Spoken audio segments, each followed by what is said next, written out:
Урматтуу туугандар, бир нерсе менен бөлүшүп коеюн. Башында видеону карасаңыздар.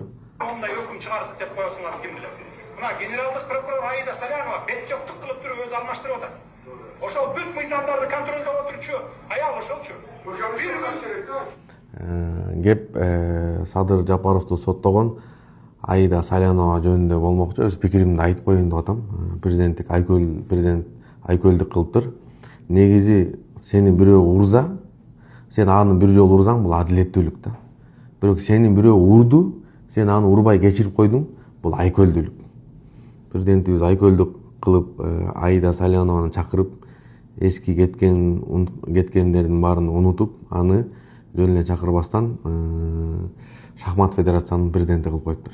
Эми бул жакшы нерсе. Бул жерден көп сабак алса болот. Мен айтайын дегеним, кээде алдыга жылыш үчүн ар бири менен эзептешип отурбай, ар нерсени казып отурбай, өткөн иш өлгөн менен барабар дейт го, баягы күч энергиянын баарын кетирбей, алдыга жылыш үчүн кээде айкөл болушка дагы туура келет экен. Өзгөчө өлкө жетекчилерине.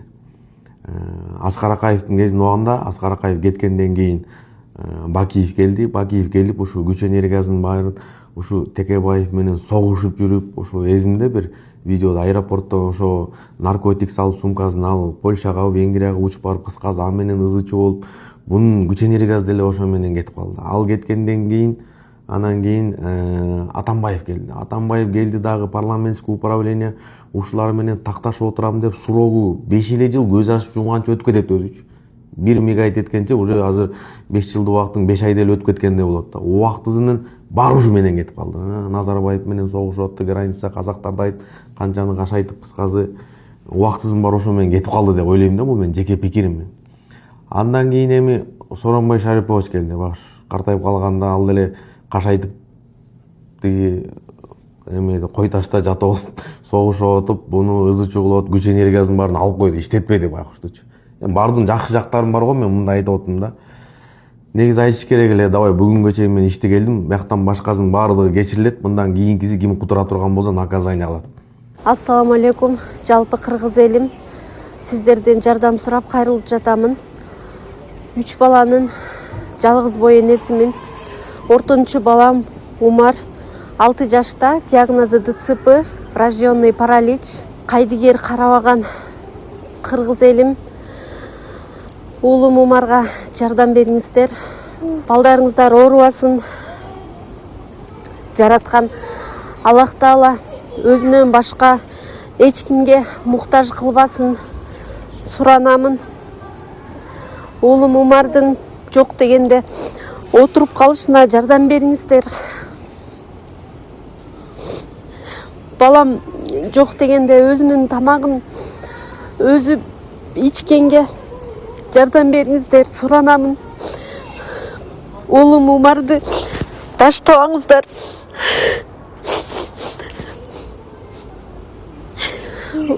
Учурда балам лечение алып жатат. Баламдын алган лечениясы токтоп калбаш үчүн жардам бериңиздер, суранамын. Эски куску менен чукуга отуруп эле ар жак бер жак күч энергиясын бар Сооронбай Шарипович суроо эмне өтүп кеткен билбей калды окшойт өзүчү. Ошон үчүн кээде иште деле, бизнесте деле, жашоодо деле кээде кечиргенге туура келет экен. Себеби өч алыш баардыгынын колунан келет. Өч алыш баардыгынын колунан келет. Учуру келгенде, моменти келгенде өч алыш бул нормалдуу эле нерсе болчу. Бирок кечирип коюш бул баардыгынын колунан келе бербейт экен. Бул күчтүүлөрдүн колунан келет экен. Ошого күч энергияны кетирбей, мамлекетти өнүктүргөнгө, өлкөнү өнүктүргөнгө аракет кылыш керек экен. Биз деле анча-мынча ит үрө берет, кербен жүрө берет. Иш болгон жерде кемчилик болот, сөз болот. Ага көңүл бурбай эле өзүңдүн койгон максатыңа аракет кылып кете бериш керек экен. Главное максатты туура коюш керек. Себеби максаты жок жигитке майниси жок таң атат дейт. Максатты бекем коюш керек дагы, ар бир үргөн итке көңүл бурбай. Эми туурасын даса бул жакшы, бирок туура эмес болсо күч энергияны кетирбей, кечирип коюп ишти кылып кете бериш керек экен. Ошондо жашоо дагы жеңилирээк болот экен да. Болбосо срок аз, өмүр деле аз, көз ачып жумганча өтүп кете беребиз да. Ошого берилген убакытты, берилген мөөнөттү, берилген мүмкүнчүлүктү туура жака иштечкенге дагы туура келет экен да кээдечи. Ал үчүн кечиришке туура келет экен. Кээде инсандар бар, кечирейин десең дагы эми адам эмес, эми адамдык касиеттен кетип калганда айбанчылык кылат да, канчалык кечирген сайын доброту за слабость принимает. Эми буларга кандай иш колдонуш керек? Эми эмне кыласың? Дуа кыласың, эми Кудай хидаят берсин дейсиң, Алла хидаят берсин дейсиң. Башка эми эмне кыласың? Эми ушундай жашоо. Ошого бардыгыбыз кечиримдүү болоюк, бардыгыбыз айкөлдүү болоюк. Өнүгүүбүздү берейик.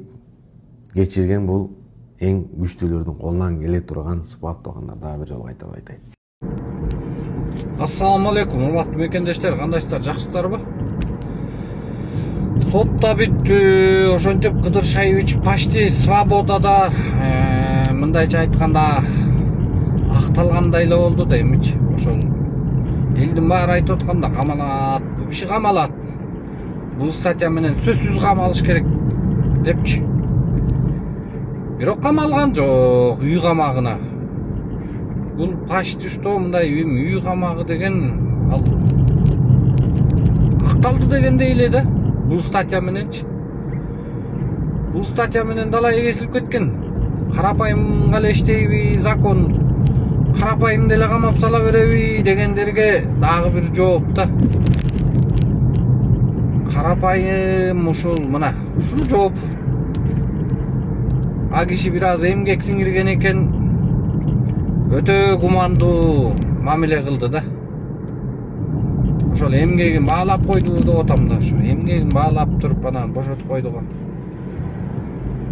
Же болбосо Кыдыр Шаевичтин экинчи президент болчу да. Кыдыр Шаевич экинчи президент болчу да. Почти бүтөбүз тейлечи эмеспи? Садыр Нуркожоевич чет жакты тейлечи, ичин Кыдыр Шаевич тейлечи. Кыргызстандын ичин. Баары колунда болчу да.